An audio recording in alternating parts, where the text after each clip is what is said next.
You're listening to the Sales Success Stories podcast, where we deconstruct world-class sales performers to provide insights and strategies to help you improve.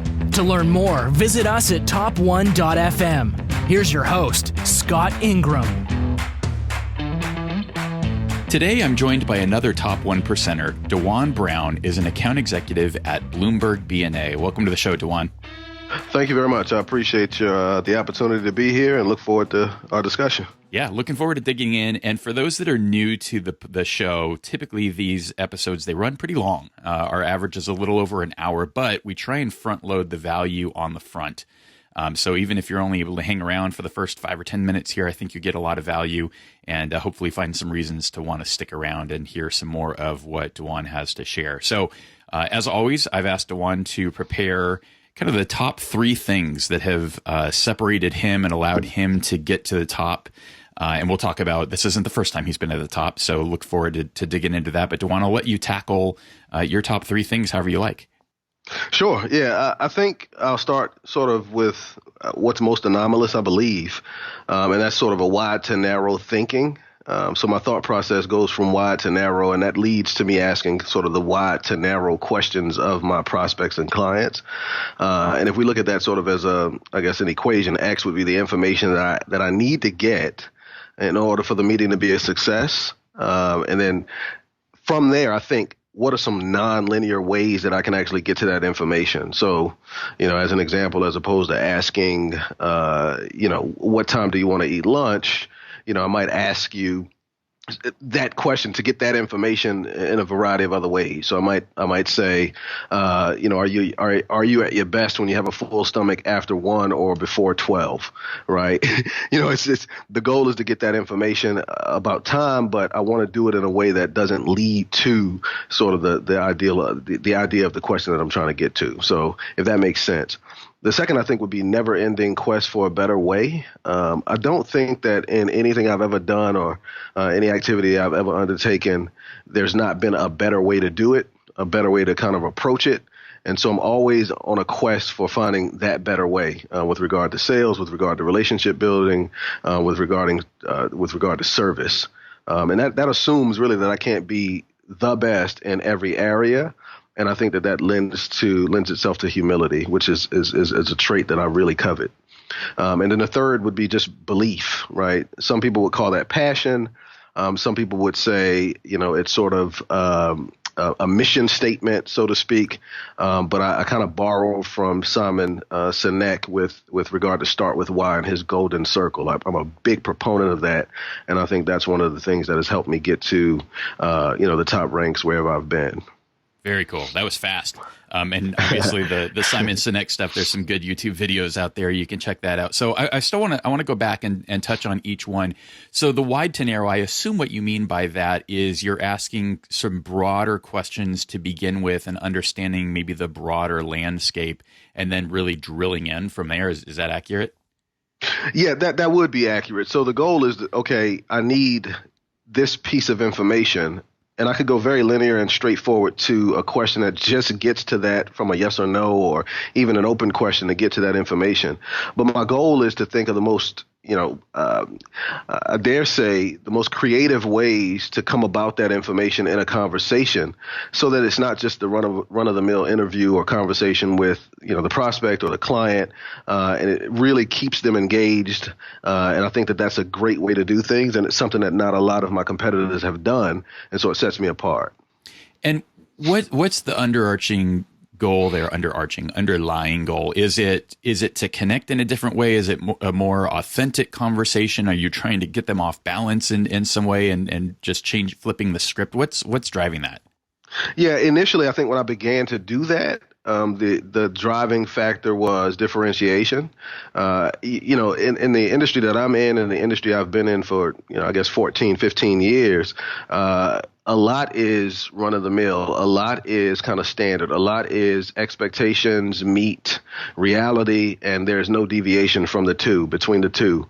And when you're dealing with, as a salesperson, you already have sort of preconceived notions that you need to overcome and things like that. I want my conversations, A, to, as you mentioned, be authentic, and then B, just be different. So to hear things like yes, and this is something I learned a long time ago as well. When you're in a meeting or having a conversation with someone, for them to say "I agree" or "yes, that makes sense," or nod their head, in some circles it's seen as success. I don't see that as success. For me, success is I've never thought of it that way, or I've never heard that. I've never heard it put that way, or give me a minute, let me think about that. So those are the things that I'm trying to drive towards. I'm trying to drive for actual thought, engagement from a mental level during the time that I spend with any client or prospect. I like that. And you also mentioned in that for you to determine the meeting a success, how do you decide if a meeting is a success? What are you going for?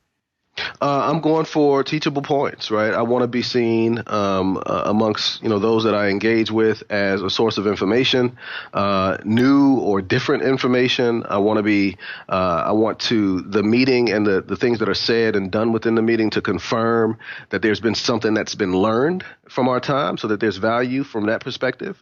And I want to have the person that I've met with to desire more meetings with me, whether it be one more meeting, whether it be another meeting, or whether it be right then to do business and then we meet post-business, post-signing.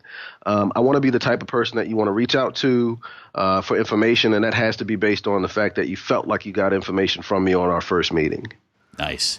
And then with the never-ending quest for a better way, how are you approaching that? How are you constantly trying to improve and finding those areas to work on? That's a good question. I think it starts with that question, right? So, you have, as salespeople, we have an endless number of processes that we engage in on a day-to-day basis. Sometimes when those processes seem to be bringing success, we kind of do them mindlessly. And so what I try to do is to avoid that and be intentional about asking the question, like, is this the best way possible to do X? Right. And that could be from prospecting. That could be from how I actually dial. That could be from a voicemail leaving or email drafting. Every process that I engage in on a day-to-day basis, at some point, and hopefully continuously, I'm always asking the question, is this currently the best way? And that just sets me out on a quest to research. Right. So, I mean, Google is a beautiful thing when it comes to this type of research, because you could literally Google the best way to do whatever it is that you're engaged in. And continually reading new articles, listening to new podcasts, new angles and directions on everything that we're doing, and never believing that we have it sewn or we have the market cornered on proficiency or efficiency or productivity. I love it. And we're going to be unpacking that a whole bunch more just in terms of some of those processes and some of the better ways that you have found. So looking forward to that part of the conversation. And then lastly, the belief piece. What is that for you? What do you believe? What's your why? Yeah, I believe that. So, I deal in research, right? And so the product that I bring to clients is a product that allows them to do research quicker, allows them to get better or access to better content. And I believe that even though that seems to be sort of a must-have for most organizations with professionals in it who are that find it necessary to be compliant to any governing body, what gets missed in that is the profitability of that research, right? So for me, my belief statement, is really in two parts. Number one, I believe that if you are doing research, which again, every professional is to some degree, you should be able to do all the research that you need to do in one place, right? I really believe that. And that takes various forms depending on which platform I'm dealing with or which audience that I'm speaking to. But that's one of my beliefs. The other belief is that if you are spending money in a business, right, you should be able to draw a line from $1 spent to at least $1 coming back into the business. And so this is where the profitability of research comes in. And again, in the research market, this is not something that's either discussed or believed, or if it's believed, it's not something that's realized as often as people would like. And so I'm here to sort of state that these are my beliefs. And then on the basis of those beliefs, we have created as an organization a platform that actually accomplishes both of these things and then showing you what that is at the end. And are you working with your clients to actually quantify that? I am. And there are a number of ways to actually quantify that from, again, this goes back to sort of the wide to narrow thinking. When we talk about Okay. One of the questions I've asked, many of my clients who are now clients who were prospects at the time but are now clients is, who is your ideal client, right? And then of the amount of clients that you have, how many of those fit the profile of your ideal client? And inevitably I hear everything from 10% to maybe 20%. Rarely do I hear anything over 50%. And then the next question is, why is that? Right. And it boils down to either bandwidth or capability and resources. And so a follow up is typically, well, then who are you turning away and where are you sending them to and why? Right. And then we get to the place where we start to discover over, long experience that many of my clients turn away business that they don't feel like they're equipped to take in on the basis of either personnel or resources, et cetera. Now, if we quantify what each client is worth that comes into that practice, and then we actually add into that what it means for you to be doing the work that you actually signed up to do, right? So some of these people are in business because they love X, Y, or Z about the people that they deal with, yet they find themselves doing what they love a very small percentage of the time that they're actually doing their work. Now we're talking about, okay, we're able to allow you to attract those that you love and actually serve them because you have the resources to do so in one place and you can rely on it. And so that sort of thinking drives what I'm talking about as far as quantifying. So who are you turning away and what is the value of those that you're turning away? What would be the value of actually increasing the amount of the percentage of clients that you work with who are your ideal client? What does that mean for your life that you now get to do more of the work you enjoyed and got into the business for to begin with? Great stuff. Obviously, I think it's already very, very clear that you have a very differentiated approach. I look forward to digging into that some more and lots more. But before I do, quick shout out to our sponsor here, which is Nudge. Nudge is a modern sales platform that leverages relationship strength to help you find and keep your best customers. I've been using Nudge myself since a very early beta version, and they continue to add a lot more to that solution over time. So if you value relationships the way I do, then you're going to want to check out Nudge, and you can sign up for free at neednudge.com. That's neednudge.com. All right, DeJuan, talk about your role in a little bit more specifics and maybe give us some context around Bloomberg BNA and how you got to be in the top 1%, because from what I've read, it happened very early. Right. Yeah. So Bloomberg BNA, just for some context, Bloomberg, many know, Bloomberg LP, which is in New York City, based in New York City. Michael Bloomberg used to be the mayor of New York, runs that company. BNA, Bureau of National Affairs, actually was founded in 1929 and was purchased by Bloomberg in 2011. And so what we've always done and continue to do is to provide news, obviously from the Bloomberg angle. You know that. And then all manner of content to, really every industry. So when people ask me for an elevator speech about what it is that I do, I basically help all of my clients see around corners. If you have a body that you are compliant to and you need to keep track of regulations, legislation, rules, laws, and those sorts of things, then I'm your guy. And it doesn't matter what industry you're in. Awesome. And then just a little bit more detail about your role and how you climbed up to the top. Sure. So what I do, I'm what's called an account executive. I started here just really 2 years ago as of November 3rd, I believe. And what I do is I call on directors, VPs in corporate environment. So directors of HR, VPs of HR, payroll, tax, legal and corporate counsel, and then law firms as well, to get meetings with them and discuss, some of the things we've already talked about in terms of profitability around the research that they do and how we can increase both the productivity and the profitability of that undertaking. Beautiful. And then quantify your results for us. I know you've done really well. I'd love you to put some context around that. Sure. So, my first year, which was last year, first full year, which was last year, I think I finished the year at 212% of quota. This year, we have literally 1 month left. This month ends today. So we have literally 1 month left, and I'm currently at around 218% of quota. Excellent. And that has you in the number 2 slot, gunning for number 1, right? Absolutely. Out of I think you said about 150 on the team. Yeah, I think total, when we look at, so we have different positions, they're all kind of lumped into one. We have what we call strategic reps. We have myself, and then we have some specialized reps as well. So I think that total is hovering around 150. Excellent. And what's your origin story? How'd you get into sales in the first place? You've been doing it a little bit.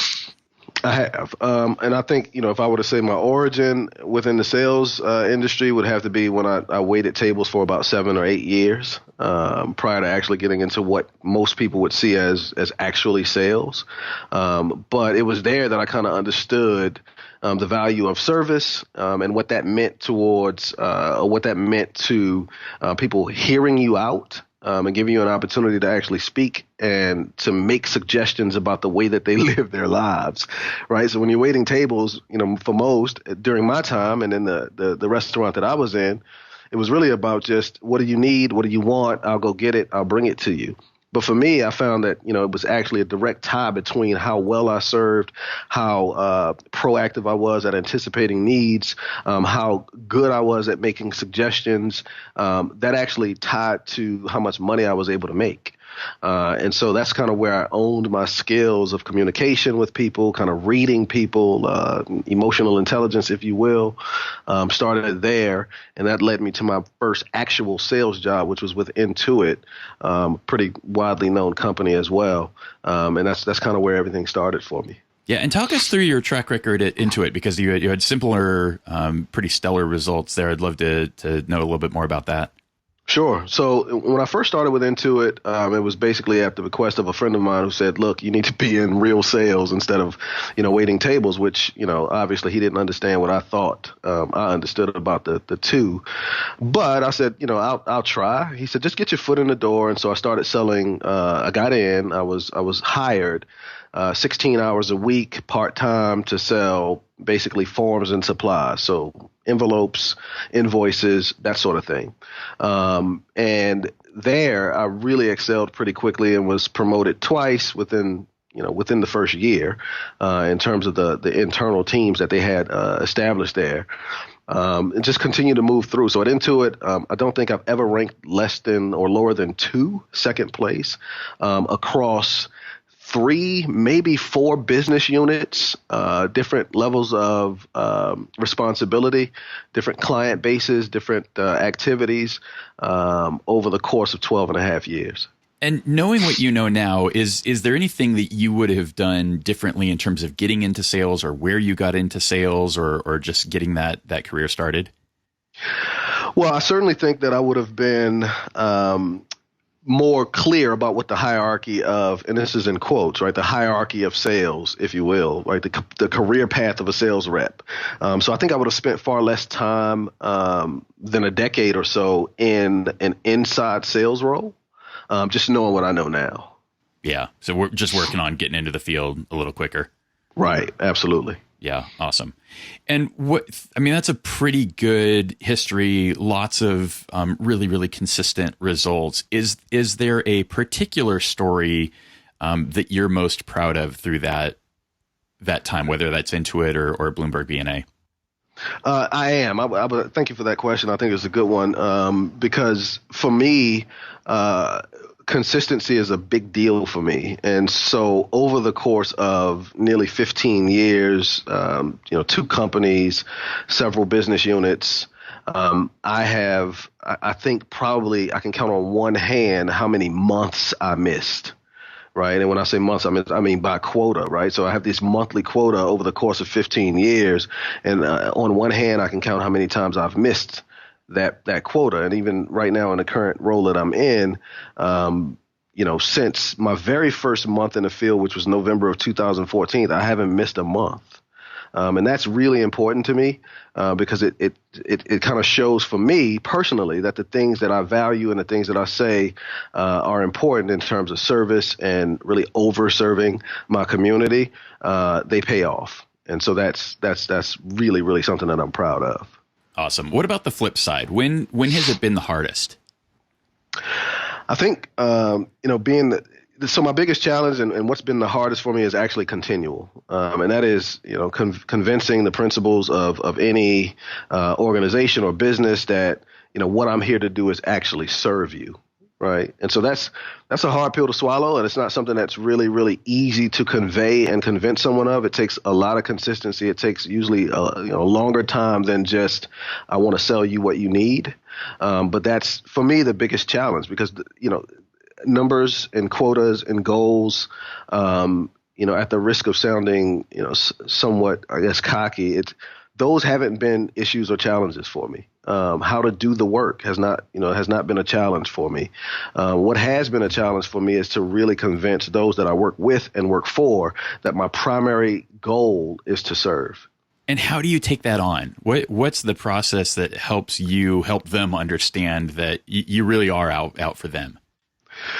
I have to make sure, and it's a very big effort, and it's something that I have to clearly articulate, that what I say matches what I do, and that is over time. Right? It's not, I said I was going to send you an email at 8:00. I sent it at 8:00, and we do that once, and now you're convinced that I'm here to serve you.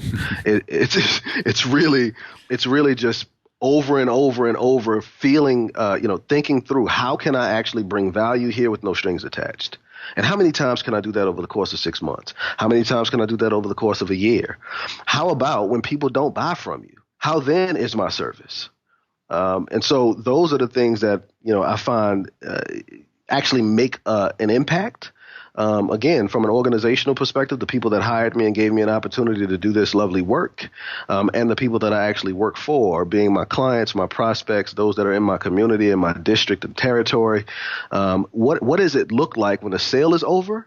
What does it look like when I said no to him? What does it look like when, I don't reach out to him? So, the assumption is that all is well. Like, what does it look like? What does his service look like holistically? And so that's how I do it. I just make sure that at every step, pre, during, post, engagement, sale, non-sale, all of those things, I am always seeking to serve. Excellent. And it sounds like your role, you're mostly responsible for opening up your own opportunities and getting that ball rolling. Is that accurate? That is accurate. How are you going about that? What's working best for you when it comes to creating new opportunities? Well, the first step to any new opportunity would be a meeting. And, the way that I kind of locate the people that I want to meet with is, through, one of my favorite tools, which is LinkedIn Sales Navigator. It's really what I use for 100% of my prospecting. But from there, I just make calls. And again, everything is sort of foundation. So there's this foundation that you lay within a particular territory, and then you just build on it. And so if I'm doing what I just described in the question prior, right, which is serving rapidly, then it leads to people wanting to help you.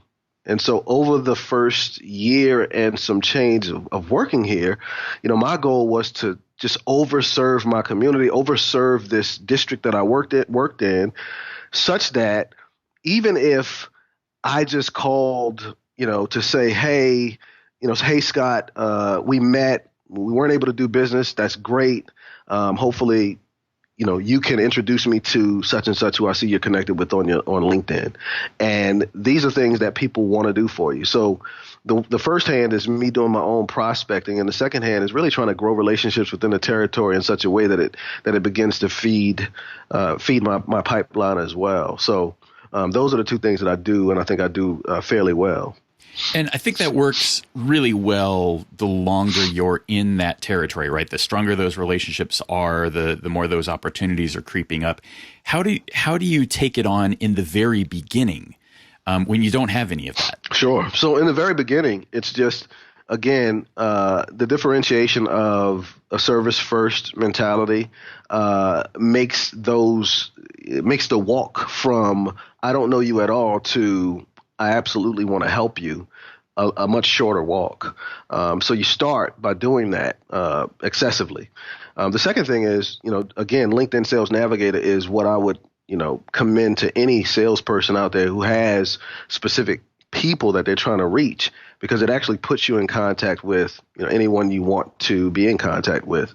And so that is the first step that I took. And that was one of the questions, right? So at the beginning, we talked about, there must be a better way. And so for me, there were a number of ways that people gave me to prospect, and I utilized all of them, but continually asking, there must be a better way. What's a better way to do this? I stumbled upon LinkedIn Sales Navigator, and that's been the way that I've actually been able to build the most relationships in the shortest amount of time. Talk a little bit more about that. How specifically are you using Sales Navigator? I am using Sales Navigator really to do, there's a functionality within it called Lead Builder. And literally you can go in and you can say, here's the geographic area, here's the function that I'm looking for, whether it's human resources or tax or accounting or legal or whatever it may be. And then you can break down to, the level of the seniority that you're looking for, VP, director, manager, or above or below, down to like you can really get really, really narrow and precise in terms of who you're looking for, where they are. You can get down to business size, et cetera, and it generates a list for you. But beyond that, you set an alert for that, and then every time someone else comes into that system that matches the criteria that you've set, you get an email. And most times those emails are multiples. It's not like we have one new lead that matches your criteria. It's usually 5, 10, 30. And then there's a tool that I use that actually moves that lead from LinkedIn Sales Navigator into Salesforce, which is what we use as a CRM. And how are you've got a pretty good sized geographic territory. So how are you managing that from a scale perspective? Do you focus on different areas at different times, or do you build around kind of anchor meetings? What's your approach there? Yeah, I think the latter. So and that's a good question because, I didn't quite get that at the beginning of my career here. But yes, anchor meetings have been extremely helpful for me. So, and again, Sales Navigator is extremely helpful in that way because if I say I want to be in Virginia Beach, as an example, twice next month, then I can simply go into Sales Navigator and pull all of my leads from Virginia Beach area. And then I can actually even dig deeper and say, I just want HR related leads, or I just want tax related leads. And then I have an entire list that I can call on in Virginia Beach around what I actually want to talk about and spend time doing. So it gives me a lot of freedom in that way as well. And with Sales Navigator, are you only using it for identification, or are you also using InMails and some of the messaging capabilities as well? InMails has been huge for me in terms of actually contacting people. InMails is a pseudo last resort, right? So the first goal is to get them on the phone and have a conversation. But in when that fails and I'm unable to do so, then InMails has been sort of a lifesaver because they drop right on the person's inbox, and I've gotten a lot of good response and a lot of meetings set up that way. Awesome. So let's talk about routines and habits a little bit. Do you have a specific morning routine that you follow? I do. It's relatively simple, but I do CrossFit, so I drink the CrossFit Kool-Aid, so I do CrossFit in the morning. I wake up around 5:30 every morning. I'm at CrossFit by 6:30. I do that until 7:30. I come home. On the way to CrossFit and on the way back from CrossFit, a total of about 40 minutes. I'm listening to podcasts or Audible books. So it can be, it's a very, very broad variety. There's no kind of set genre that I enjoy. So it may be Tim Ferriss on one day, and it could be, Planet Money on another, or it could be a book, some biography or autobiography or anything. So I do that on the way to and from, and then I get home and I spend a little bit of time with my family and my children, and I get ready for work, and I kind of attack the day. And speaking of children, you have a few of those. I do. I have 6 total children. One almost is not qualified as a child because he's a sophomore in college, but he is still my child. He's still my baby. That's awesome. And it's great to hear, that's possible, right? You are at the top of your game at work and still a great family man, and you are outworking me from a children's standpoint 3 to 1. You got some catching up to do. No, I'm good. I'm rooting for you, Scott. No, I've done as much as I need to do in that area. I've met my quota, and I am not going to surpass it. That's awesome. What about, so it sounds like the CrossFit, that's every day. That's 5 days a week. 5 days on and 2 days off. Right on. Absolutely. Cool. And then what about, so you kind of wrap up with the family and you start your day. How does the work day start? It really varies, and that's best for me. My personality type would be, if that aspect of life were redundant, I would fall apart. So, it could be a day of, starting off the day by saying, okay, you know what, I don't have a first meeting until 11 a.m. So I'm going to spend an hour sending InMails. I'm going to spend an hour calling, these people who canceled meetings with me in an effort to reschedule. It could be, I'm going to spend time putting together a deck for a teammate, or it really varies for me, and I have to have it that way because monotony is my enemy.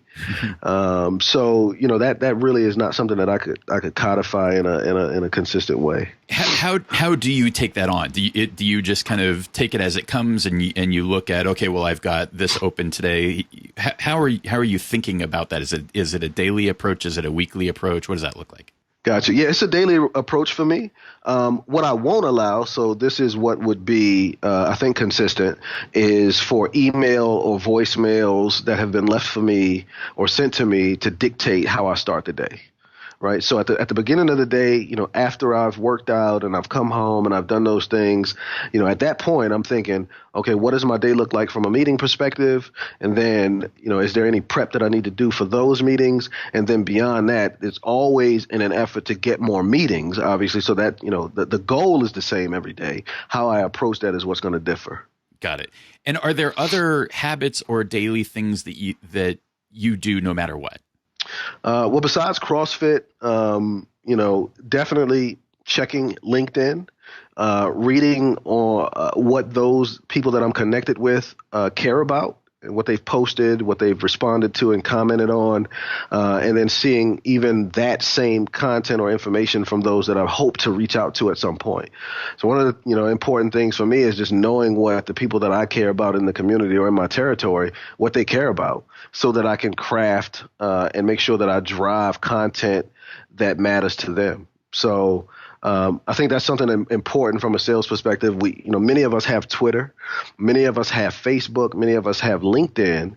Not many of us do the counterintuitive next step of saying, how can I serve those who I'm connected with better and more? And so I've gone so far as to ask that question: what do you want to see more of from me? Those who follow me on Twitter, those who follow me on LinkedIn. And so I spend some time doing that on a very regular basis, making sure that I can kind of stay connected to what they care about. And what are those? How are you serving those audiences or those networks? Well, I post a lot of content. And I engage in a lot of the content that's posted by either prospects or clients or friends in these various social networks. So I don't post arbitrary content, right? That's sort of a rule of thumb for me. Like, I could post, what I ate this morning, and I could post, how happy I am, to be the father of 6 children and the husband of one beautiful wife.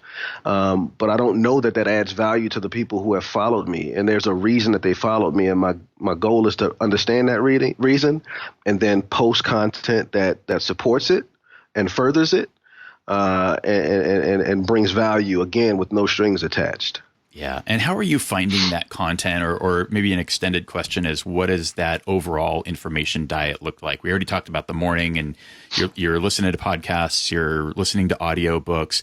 What are your primary sources of content for yourself and for your networks? Sure. So this, it's a great question. It kind of dives into trade secret, but I'll expose some of it. All of it. Come on. Right. Yeah. So, there's an app that's available, and it's web, and it's application based on smartphones. It's called Buffer. Right. Mm-hmm.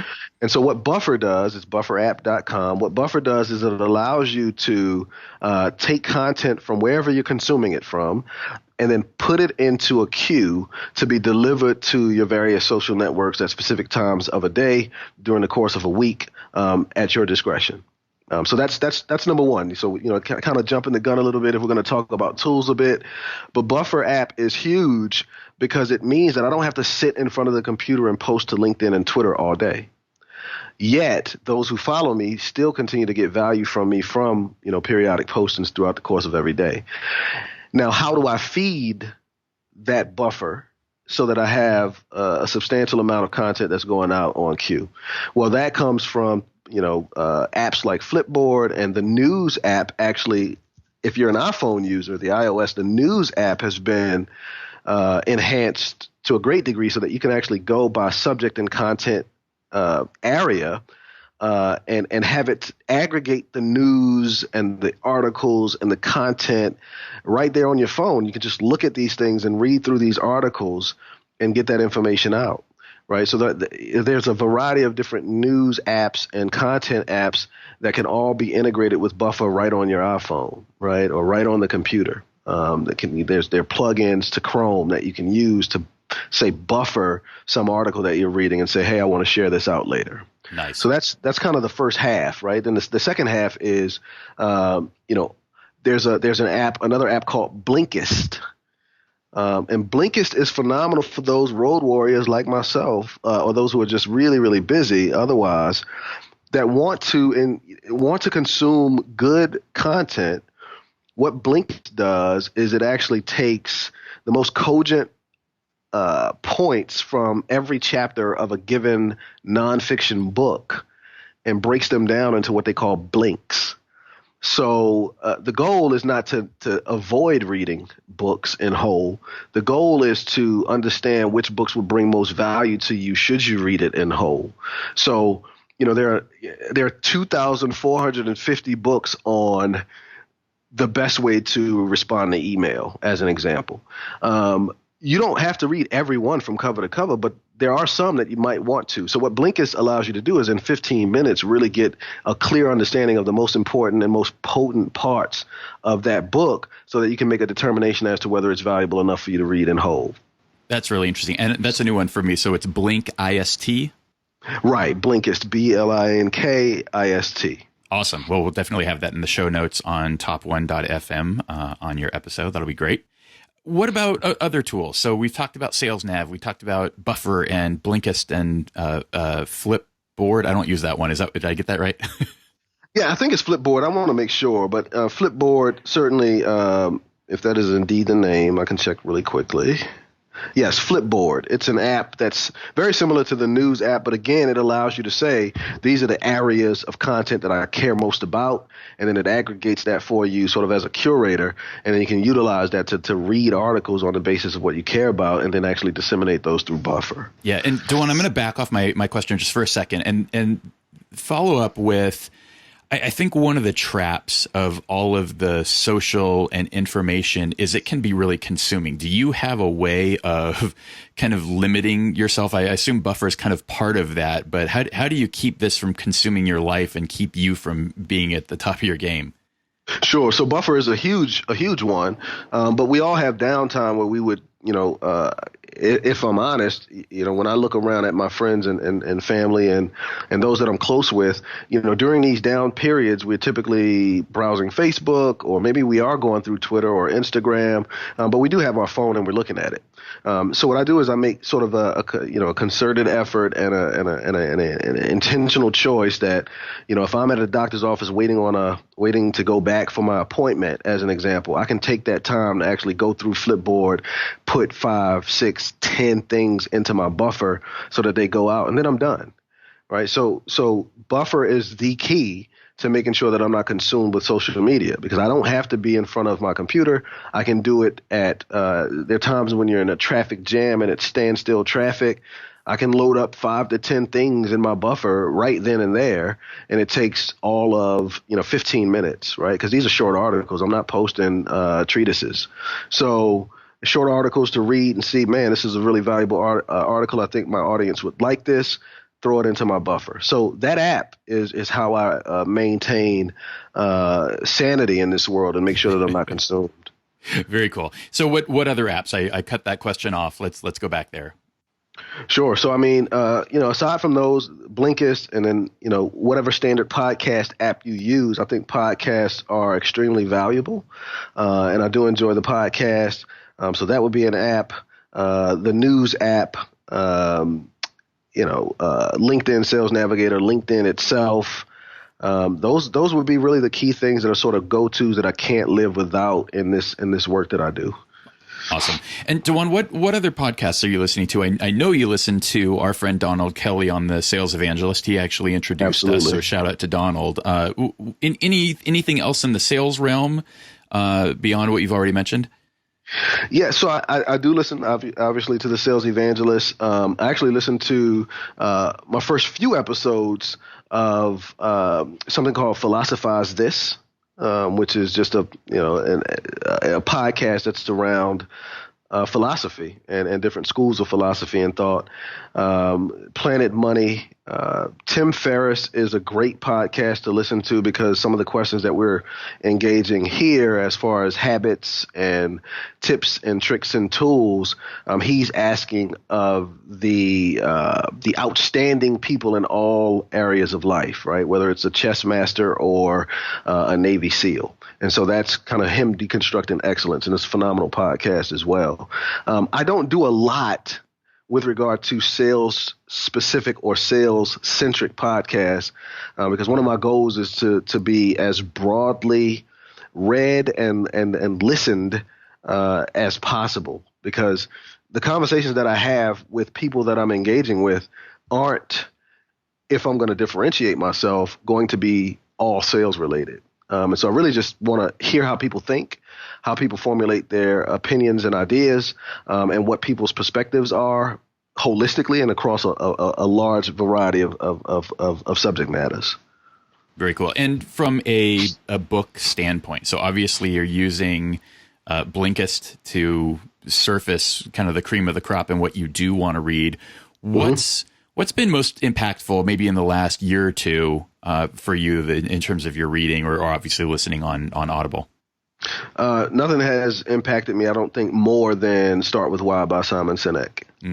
That's just been, that's totally transformed my paradigm. It's totally transformed the way that I approach relationships and the way that I approach business and sales. And it continues to pay dividends, to this day, and I suspect far into the future. Good stuff. Well, speaking of philosophy and kind of that shaping, is there a particular sales philosophy that you subscribe to? Good question. There is. I think this is, it's almost cliche, but my philosophy is help as many people get what it is they want and need, and you'll get what you want and need by default. Good old Zig Ziglar. That's it. That is it. I mean, literally, when I'm asked this question quite often, and have been asked this question quite often over the course of the last decade or so, and that is it. I think it's so simple. It's not easy, but it is simple. Yeah, without a doubt. And that probably leads. I mean, my next question I typically ask is about your own style, but I think you've really talked about it. It's really kind of this servant leadership, really serving your community, your company, all those that you work with. Am I missing anything in that? No, I think that's spot on. And with that, obviously, so when we talk about nuance, gray area, other areas, the effort is in figuring out and actually sitting with yourself and asking the question, how could I do that in whatever context it is, right? So, if I ask the question, if I wanted to serve this person and let them know that my goal is service to them with no strings attached, what are the sorts of things I would do? What would I send them? What would I say to them? How would I approach them? How would I, go about post-sales communications and planning? How would I communicate that to them in a way that is truthful and full of integrity and actually hammers home the point? That's the hard work, though, because that's not easy. To think of these ways in various contexts with various people and personality types. But that is the difficult work. So again, when I say it's simple, my philosophy is simple, but actually executing against that philosophy on a day-to-day basis across a multitude of people and organizations is extremely difficult. Well, and let me dig into that difficulty a little bit more, because I'm really curious about how you're bridging the gap between that service, which could be endless, right? That could take you in 1,000 different directions and potentially away from sales and revenue. So how do you bridge the gap between the way that you're serving your clients and getting autographs on contracts? Sure. So, well, if I could, and I know this is against etiquette typically, but I'll ask you a question in return. And that is, have you ever said to someone, call me anytime? Sure. Could be anybody. Yeah. Now, let's say you said that to 100 people. Of that 100 people, how many people called you at odd hours? Very, very few. Single digits. There you go. So, at the end of the day, no matter how much I express my desire to serve you and overserve you and serve you infinitely, very, very, very few are going to tax your time by actually taking you up on that. And it's not because they don't believe you. It's because there's something within all of us that has this level of what we deem to be respectful, what we deem to be obnoxious or nuisance, and no one wants to cross that threshold, whatever that threshold is to themselves. So it does not matter. Like I literally tell everyone, whether they buy from me or not, specifically those that don't buy from me, hey, I want to be a resource to you. If there's anything you need that you think I might have access to, whether it's people or tools or processes, maybe you just have a question about, who's the best person to come and fix your HVAC. I know people and I want to be a resource to you one way or another. Please call me. Please email me. In 2 years here, 3 people have taken me up on that. So I think what we deal with often is, my goodness, I don't want to give anyone a rope, right? I don't want to give anyone an inch because then they may take a mile. Many people don't take miles. There's not a lot of people that will actually take a mile. Awesome. And that's a pretty good transition. One of the things I like to ask is if there's something that you believe that the average seller would think is crazy. Yeah. And that, again, it kind of all ties in, as you mentioned. I think that, again, if I desire to and express and actually execute against my desire to literally serve you, overserve you, outserve my competitor, outserve anyone you've ever worked with, I believe that is nearly I don't want to say that's the only thing I need to worry about or be concerned with, but I really need to put some focus into that. And when I do, success follows, right? So it's 100% so far, right? 100% of the time that I've been in sales, that I've said, my goal is to serve you. How can I do that better? How can I make sure that you understand that that's the truth about my goal? And how can we work together with that, from that perspective? It's always led to me crushing goals. And maybe there's some things that are doing, everything's art and science, right? So maybe there's some science piece. For me, that's the science. Maybe there's some art piece, something that I have or have, inherited, or some aspect of my personality that kind of lends itself to those outcomes. But from me and having to define what the science is behind what it is I do, it's really just service. And that is it's a hard pill to swallow. For those who believe that it's really just about beating the concrete, getting your numbers and activity up, and if you do that, then these things will come, right? If I may, I also want to make another differentiation that kind of that flows from that, namely that because activity and because the number of calls and the number of emails inevitably will increase the number of meetings you have, which will inevitably increase the amount of closes you have. Sometimes that's somewhere we can kind of get pigeonholed mentally into. But if my goal is to serve you, and I believe that what it is that I'm offering to you is of supreme service to your organization and to you and to your lifestyle, et cetera, which I do passionately, then it's going to be very, very much difficult for me to hear you say no and settle for that, right? So there's this, your house is on fire. I'm not going to knock lightly on the door and you say, I'm sleeping, go away. And then I just say, okay, well, great. He must not want to talk now. I'll walk away. Your house is on fire. You don't know it. Not only can I help you put the fire out, but I can actually make you more money while we do it. It'll be a great experience. You need to meet with me. I don't feel like people should meet with me if they want to. Like, I really feel like people need to meet with me. And there's a lot that goes into my understanding of what the value is that my company brings, the product that I sell brings, and what we bring. And so it means that even with less activity, I'm actually getting meetings that maybe I wasn't supposed to, and I'm actually advancing sales that maybe they weren't supposed to buy. In theory, right? Does that make sense? It does. And keep going on that, or let's dig into that a little bit more, because what I hear you saying is there's a common belief that sales is just a numbers game and activity trumps all. Mm-hmm. And what you're saying is, if you're smarter about that activity, that kind of the level of quality, the approach, the passion that you're bringing to the table is going to tell a different story and convert better than just going through the motions a lot of times. Is it? Yes. So, I mean, Scott, if you have, right, so as a sales executive, let's say you have a list that you call, so maybe you have 2 call days a week and you have a list of 150 people. Well, you have a list of 150 people. So if you call and someone says, I'm not interested, you have 149 more people to call. So your goal is not to convince them that they are interested at that point, right? In theory, you're going to just say, okay, thank you. Can I call back in 6 months? You move on to the next call. You have 150, right? My understanding of that is, if I get you on the phone, right, you are the only one that I'm concerned with right now. We can take as much time as necessary for me to really convey to you the value that I think I'm bringing, and really how important I think it is that we talk, at least meet. So no is not something that I hear and say, okay, great, can I call you in 3 to 6 months?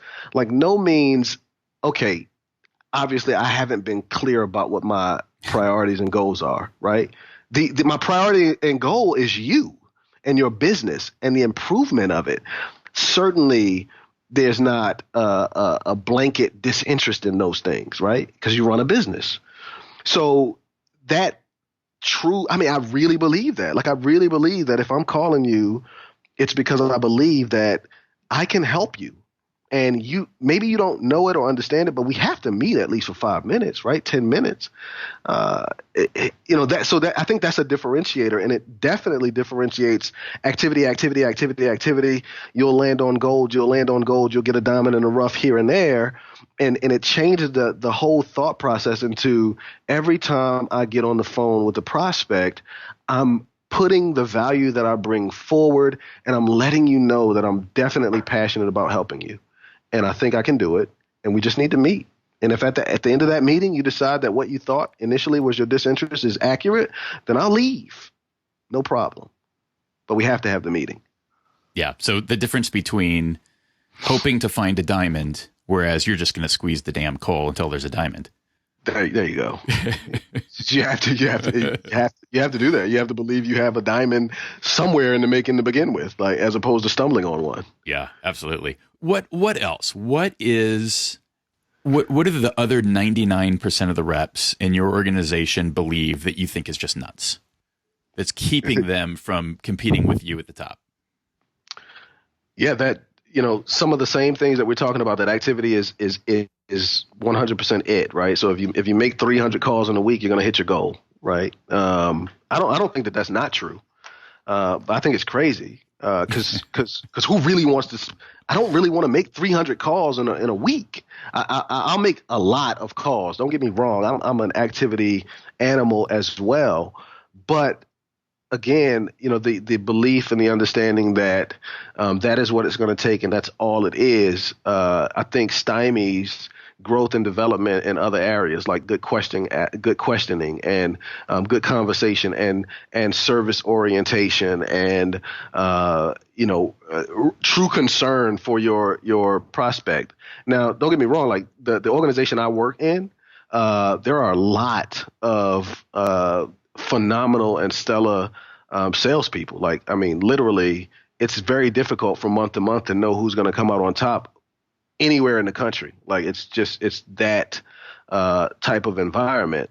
Yet holistically across the sales scope, the scope of salespeople that I've worked with over the 15 years that I've been in the business, the idea that there is a mechanical way to do the work and the outcome will be what it, optimal, I think it's no longer the case, right? So as much as we need to understand how salespeople should be educated and trained, there's also this training and education that continually goes on with buyers. And if we're not aware of that and kind of tracking with that, we stand the chance of falling into sort of dinosaur realm where no matter what amount of activity you put into it, you get in front of people and there's no value that you bring that's specific and explicit. So really, it's keeping your content, keeping your approach, keeping the information that you're bringing, the education that you're bringing current and relevant and not stagnating on that is what I heard you just say. Exactly. So, I mean, one of the examples is we work, with a lot of HR people, directors, VPs, HR managers, generalists, et cetera, within that organization. I mean, we have a platform that really serves the HR community extraordinarily well, better than anything I've ever seen, anything my clients have ever seen. However, if I don't know about what's changing about HR in the United States, just generally, it's going to be a pretty stale conversation where I go in and I say, well, do you do this? Do you do that? Do you do this? How are you currently doing it? Well, this is how we do it. Do you want to buy? As opposed to just let's have a conversation about what you love about HR and what's changing about it, because there's some very drastic changes in the HR realm. Some of it related to the fact that we're not, we don't have a labor crisis as it were years and years ago. Some of it related to the perceived role of HR within corporations, specifically large corporations. All of these things that you just pick up by listening to, Harvard Business Review's podcast or reading articles on that. These are the conversations that, again, differentiate. And if you're not able to have those conversations, you can get as many meetings as you want, but you'll continue to drive yourself into harder work and not shorter sales cycles because you don't know what you need to know about the organizations or the industry that you're serving. Absolutely. So, DeJuan, what motivates you? That's a very, very good question. What motivates me is being as valuable as I possibly can. That is to the organization, again, that hired me and gave me an opportunity to do the work that I love. That is to those who have taken the time out of their busy schedule to meet with me or talk with me on the phone. That is to those that I love around me, my family. I just really want to be a man of value, right? That motivates me. And so I drive toward that through the information that I consume, the effort that I put behind learning about people and things and places and industries, et cetera. That all of that's driving to me being the most valuable man that I can be on this earth for the time that I'm here. And that is always profitable. And not that I'm going to take the other one away, but if you could only pick one, do you choose cash or do you choose recognition?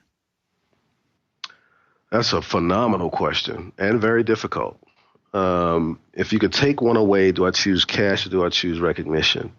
And I'm going to be tricky. I'm going to be difficult. I'm going to say I choose cash because the way that I earn as much cash as I possibly can inevitably will get me recognition because it's different and it's anomalous and it's, unseen and kind of new and a fresh approach, right? So me saying cash doesn't mean I won't get recognition. I have to get recognition because the way that I'm going to get the cash is going to drive recognition. So I cheated. You totally cheated. All right. I don't feel like getting out the rope, so I'm not going to tie you down. So, DeJuan, one of the things I think is really interesting about what you've done is you got off to a really good, strong start at Bloomberg BNA. What advice do you have, or what approach did you take to getting off on that right foot? And I think that's applicable whether you're changing jobs or your territory has changed. We're getting into the season of change, sometimes massive. So what can we learn or think about as those things are changing to getting results quickly? Yeah. Again, another excellent question. I appreciate that. I think, being in every man or in every woman, right? So just being in every person. And by that, I mean, learn everything from everyone, everywhere, every time you engage with them. Like that for me is super key, right? So when I first started with this organization, I think, in fact, during my interview, one of the questions was, what are you going to do to have a successful start? And my answer to my interviewing manager at the time was, I'm going to do whatever you say, right? Which, it's quite frankly, like, I know nothing, you know all, right? And that is the perspective that we have to bring. So unlearning is very difficult, but unlearning is very necessary, right? And when I say unlearning, I don't mean forgetting what you've already learned, but I mean, like, these are the people that I'm engaging with and meeting at this organization know far more than me. They've been here way longer than me. I need everything that they have, right? Before I start trying to tweak and change and make more productive, and even ask the question that we talked about at the beginning of the call, which is, is there a better way? Before I ask any of that, like, what is the way, right? And so that is, to me, one of the keys. And I see a lot of failure in that area, if I'm frank, from, new reps, not necessarily not here, but over the course of my career, I've seen new reps come in and really just try to start their first foot forward with all preconceptions and things that they bring from wherever they came from. And that's not necessarily the best route to take. So just learning, again, everything from everyone, at every time you engage with them, was really, really key for me, because I heard so many perspectives. I was able to kind of conglomerate those perspectives into one big ball and then execute as I was told to execute, in the same order and priority that I was told to execute, and then get that right first. And then I was able to kind of branch off. And it was a really quick process from, okay, I'm doing everything that you said in every way that you said to do it at every time that you said to do it, and I'm having set level of success. Well, now I'm 4 months in, and it's basically a quarter of the year through, nearly, just over a quarter of the year through, a third of the year. And now I want to start seeing how I can improve on some of these areas personally, so that I can have more success in my region. So you can have a very long walk to success by saying, I'm going to start with my own ideas, paradigms, and perspectives first. And then as those begin to fail, I'll go and ask secondarily and tertiary. After you get proven wrong. Right. I'll start asking people how to better these things. Or you can take the shortcut, which is, I'm going to hear from those who are set here to train me, teach me, lead me, before I start on my own stuff. And that is very much a shortcut to success in any organization, I believe. That's really interesting. And it obviously ties back to your second point, right? If you take a really, really humble approach and figure there's always a better way. And I think the dynamic there of layering in, even though you had 15 years of experience coming in, it's a new company, it's a new approach, and just saying, look, we're going to try it your way first and see how far that gets me. And then improvising, it's kind of like, let me get really good at this sheet of music and the way it's written. And then once you've got that foundation, fundamental piece, then you can start to have fun with it versus, hey, let's just improvise this whole thing. Right. Yeah, that's just a recipe for disaster. But it's a recipe that many people cook with. So, so just reversing that, I think, will be very, very helpful to anybody. Awesome. Well, I'm keenly interested in your thoughts on this question, which is, the fun of this podcast for me is I get to do exactly what you're describing, right? I get to talk to a lot of folks that are at the top of their specific game about what they're doing. What would you ask them if you were behind my microphone? What are you wanting to learn from them? Yeah, that's again a very good question. I appreciate it because it's thought provoking, and I would have to say, really, how do the top sellers and other organizations, I would be very curious to know how they avoid sort of letting what's next affect, what's now, right? Because if they are sort of the same personality type, at least adjacent to mine, there's always this, all right, well, what's next, right? And so I experienced that at Intuit over the 12 and a half years, sort of experienced that now. I just experienced it in life. Like, what is the next step, sort of the next level and things like that. But I don't want that to kind of, take away from or subtract in any way from the work that I'm doing currently and how well and efficiently I do that. So how do they manage that? How do they manage sort of this angst that's always like, there has to be the next thing because we're forward thinkers in that way. How do you manage that with staying very, very focused and kind of laser focused on the things and the priorities of today? That's a question I really want to hear an answer from those who think that way. And when you say the what's next, are we talking about the squirrel? Are we talking about the distraction, or are you talking about what are you talking about? I'm talking about the earth that the squirrel hides his nut under, right? I'm talking about the landscape. I'm talking about the whole shooting match, right? So, when I was selling envelopes and invoices, there was a building across the street from us where they sold software. But in my building, no one ever walked over there. And I would see people outside all the time. And I'd be like, what's over there? And they say, yeah, you don't want to go over there. They sell software. It's hard. And so I literally walked over there and had a conversation with a couple of the managers and said, I'm interested in coming over here. Like, what do you guys do? Right. And then once I sat in that seat, which was a renewal seat, more transactional than consultative, it got to a point where I did the work there well, very well, excelled. And then I was asking questions of the management of the acquisition team, which is more consultative and acquiring business. Like, what do you guys do? Like, what, how can I get into that? Like, what do I need to learn to get here? Then there was another business unit. And so there's always like, if I look up and I see a group of people or an organization or a business unit that I'm unfamiliar with, I have a habit of not only wanting to know more about it, but wanting to work in it and excel in it.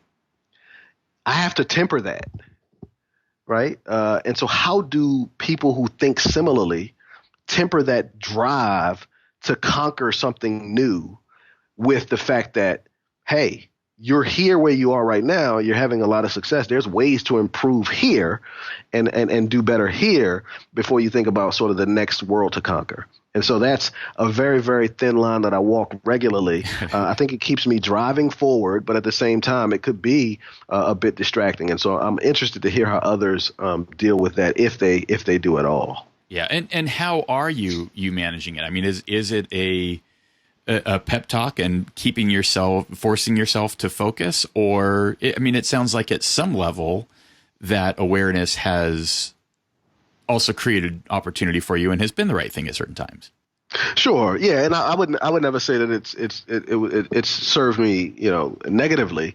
I think right now having the type of manager that I do, the manager I have right now, literally is phenomenal, right? In every way possible. So I can have this conversation with him and not be afraid that his main goal is going to be to talk me off the ledge, right?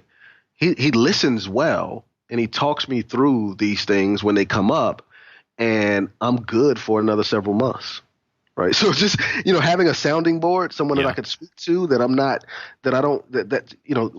wife and I call a certain group of friends we have unflinching friends, right? So I can go to my friend and say, I was thinking that I think I might be able to go to Mars today, and have a friend that says, wow, that's awesome. Let's talk about that. As opposed to what? Just immediately reacting.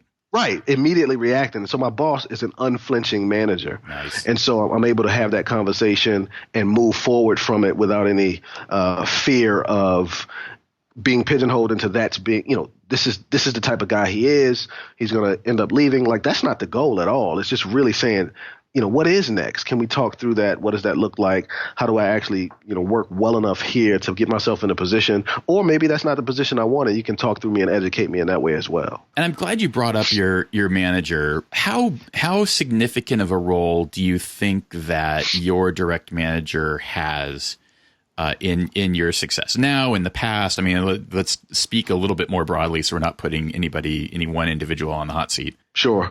Management, my direct management in every position that I've had in sales has been and very integral in my growth.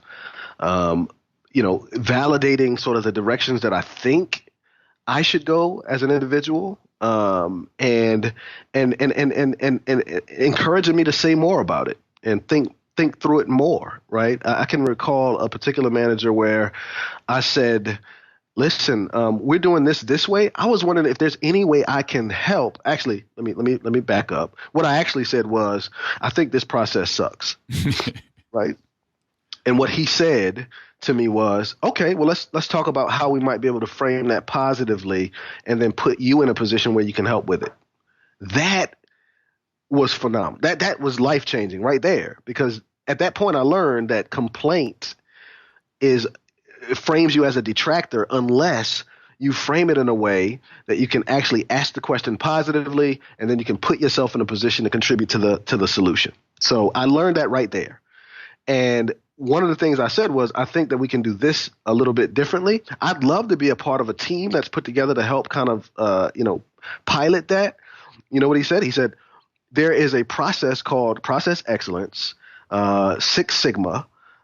There is an awesome Six Sigma course that's given through Villanova. You'll learn about a 4-blocker. You'll learn about TPS, which is the Toyota Production System, these sorts of things. Why don't you take that course? We'll pay for it. And after that, we'll talk about how we can then move the TPS process throughout our team. That way, when you have ideas like this, you can just put them on a 4-blocker. You can try them for 2 weeks. If they work, we'll roll it out broadly. How's that sound? That changed my life. I took the class, right? The organization paid for it, but every time I had an idea about how to advance the team, grow the business, all of these things, he would say, put it on a 4-blocker. TPS it for 2 weeks. If it works, we'll roll it out to the team. I'm trying so hard not to laugh my head off because you keep saying TPS and I just instantly think of Office Space. And I'm sitting here thinking, so let's see, you complained about your something and your boss told you to go write the TPS report, not fill one out, go create one. No, that's really cool. But I see exactly what you're saying. So DeJuan, what is... And again, let's look a little bit further afield so as not to freak out your manager or your company. But right. Looking 5 or 10 years down the road, what's next for you, do you think? Like how does this evolve and start to play out? Yeah, great question. Not one that I haven't thought about. I think that the things that I've learned, the ways that I kind of impact my own individual day as an individual contributor to the company that I'm in, and the clients that I serve and the prospects that I meet with, right? Though all of those ways that we've just had a conversation about, my goal would be to scale that, right? So when we think of, businesses, you're making T-shirts, you sell 5 T-shirts to your friends, like how do you make that a company, right? So my goal is to scale that. And so I hope to do that within the context of the organization that I belong to now. And by scaling it, I mean, how can I impact more people to think similarly, not the same? We don't want robots and clones, but how can we change sort of the linear equation of thought and action to something more wide to narrow on a broader scale? Like, how can I impact an entire team, right? How can I impact an entire business unit? How can I, and all with the goal of serving again, but I want to serve more people. And to be able to do that well, you have to kind of scale and impact, larger swaths of people. Right now, I'm an individual contributor. I kind of contribute to my team to some degree, but I want to contribute more broadly to the company. Some of these ideas and some of these thoughts and some of these learnings and some of these experiences, so that our entire organization is impacted by it and we can impact more nationally the clients and prospects that we deal with on a regular basis. Love it. And just so I can make sure that you share our conversation broadly, what's the one thing you hope they would take away, right? If you could broaden that influence and impact one specific area that you think would have the biggest make the biggest difference, what would that be? It's not about us, right? There's literally nothing that we do that it starts and ends with us. It's always an outward thinking, outward focused perspective. And I think that'll have the biggest impact because it'll impact the questions that we ask. It'll impact the responses we give to questions that are asked of us. It will impact the ways in which we frame the things that we present. It'll impact how we hear what we're hearing, right? There are times when we hear things and we hear them from such a personal perspective that we get hurt when someone's trying to help. So if we can kind of shift all of that just by means of focus and motive, then I think that will impact an entire team of salespeople, an entire company and organization, and an entire industry. I love this. I mean, for me, it aligns so well with my philosophies, right? Because I'm a very client success driven, right? It's about the outcome, not the agreement that we start with, right? I feel like I've actually been thinking through the tools we use to celebrate sales, right? Mm-hmm. And this idea of we bang a gong or we do something to celebrate what in a lot of ways is the close or the end. And I feel like it should be a starter's pistol. Yeah. Right? No. Yeah. I just got us to the starting line. Now the race is on and we want to deliver and we want to help them. And now you almost move into more of a coaching type of role where I want to help my client run faster and achieve more. And so anyway, I'm totally geeking out on what you're about. And we could probably lose ourselves in this. So, but I love it. Yeah, so absolutely. Last two questions. One is, who is the most successful salesperson you know personally? Ideally, an individual contributor. Yeah. There's a gentleman that I know. His name is Jason. He was with me at Intuit for a lot of years, and I've never met anyone who is as good as he is. And even my time during my time at Intuit, when we finally were on the same team and I was able to really glean from him, we wrestled back and forth 1 and 2 nearly every year, right?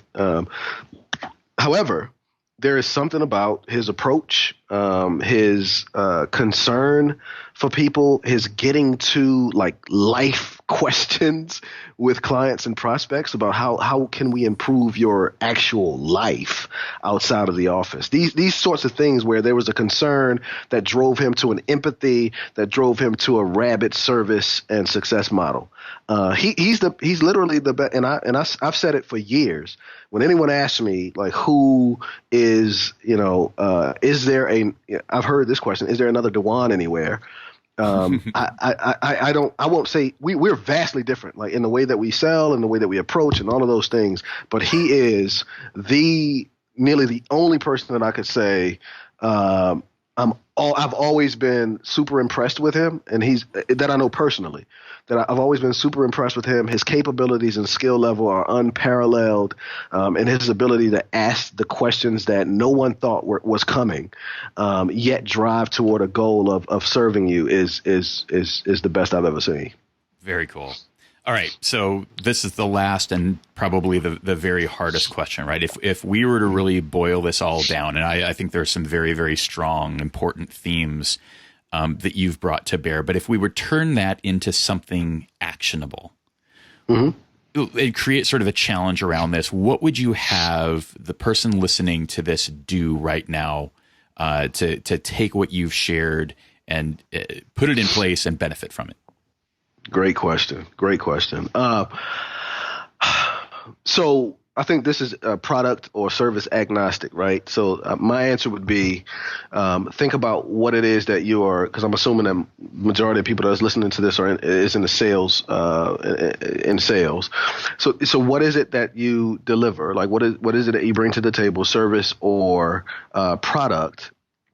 And what do you typically present as benefits or advantages or value points? Some people call it value proposition, all of those things. Take those things, write them down, and then beside each point that you're going to bring up in a demo or presentation or discussion, write the question, so what? And then put a question mark there, and then break down the answer to so what in a few different categories, right? Personal, business, profit, experience, be free with the categories, but answer the question, so what, to everything that you think is great, right? And if you do that, then it'll force you, I think, because this is what it does for me, it forces me to think outside of, wow, your house is on fire. Here's a fire extinguisher. It'll put the fire out. Do you want to buy it? It takes you outside of that realm where you're showing things and telling things and talking about things without an understanding really of why you think it would be holistically valuable to the person that you're talking to. So that exercise as an actionable item, I think will help in different ways for different people, but I think inevitably it will help with our thought process, with the line of questions, with the broadness and sort of overarching scope that we then bring to conversations that we have. Like all of that's helped by just asking, so what? That's awesome. DeJuan, thank you so much for all of your time, for all of your insights. I can't wait to share this with our audience. Thank you. I appreciate your time and look forward to listening to many more of your podcast.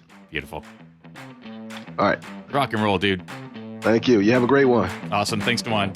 All right. Bye now. Thanks for listening to the Sales Success Stories podcast. To be sure you never miss an episode, and for an invitation to our sales success community powered by Influitive, subscribe to our newsletter at top1.fm.